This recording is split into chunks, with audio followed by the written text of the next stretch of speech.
Kumshubelo umsakazo weJozi FM lokho kulandela ukusabalala kwevidiyo yakhe ebonakala idansa emgwaqweni omkhulu lapha ke u-N3. Kanti ke yena wathi mangabe chaza wakuveza ukuthi cha yena inhloso yakhe yokuyidansela emgwaqweni ngoba wayezama ukuphumula kanti wayesenebanga elide kade ehamba. Kanti ke utshwala futhi akabuthinti njengoba ke kwake kwabonakala omunye woza kwabo wayidansa naye ephethe utshwala. Wathi yena cha impela ukudriver nokudansa uyakuvuma kodwa ke utshwala akabuthinti kanti futhi akaliboni neze iphutha kulento ke eyenzile ngevidiyo. Kube ke sabantu sebanemibuzo eminingi ukuthi kahle kahle makuthiwa uPenny uyaboshwa uzobe eboshelwana. Dana sekhaya ngaphandle umusha isikhathi sakho angilalise yona ividiyo yakhe yomongameli wakulelizwe echaza mayelana nokuboshwa noma ke echaza ukuthi ufuna ukuthi uPenny aboshwe with immediately effect. Ngokukhulu ukuphazima kweso lokhu. Abantu abaningi basale nemibuzo ukuthi ngempela mayeboshwa kuzothiwa uboshelwani ngoba ke abayiboni into wrong laphayana njengoba ke ize publishwa into.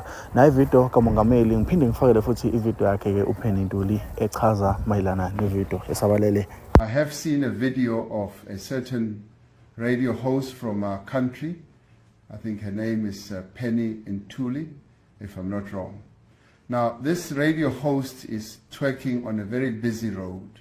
The cars and transits are passing by and she is just twerking shamelessly.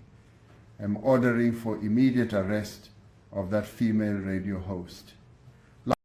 Dana sekhaya mawuthi bungakazi uyibone le video Penny edansa emgwaqweni iyona ke ividiyo lena ingane yakwaNtuli idansela kanti abaningi bahambisana nokudansa kwakhe bathi cha abayiboni into wrong njengoba ke utshwala kubonakala ukuthi evidweni akaphethe enhlobo umuntu ophethe utshwala umuntu okuyena odansa naye kodwa ke amakhompeni amaningi athi la emgwaqweni odriver bayashayela kanti mangathiwa usuke focus kulento abayenza emgwaqweni noma nje ukuthi umuntu unenkinga ukuze egcine edala ingozi kuyoba into kabanele ningi ke imbono yahlukahlukene ngizuvo lakho lapha na comment section ungakhohlwa ukusubscribe wenze sure ukuthi uyalike.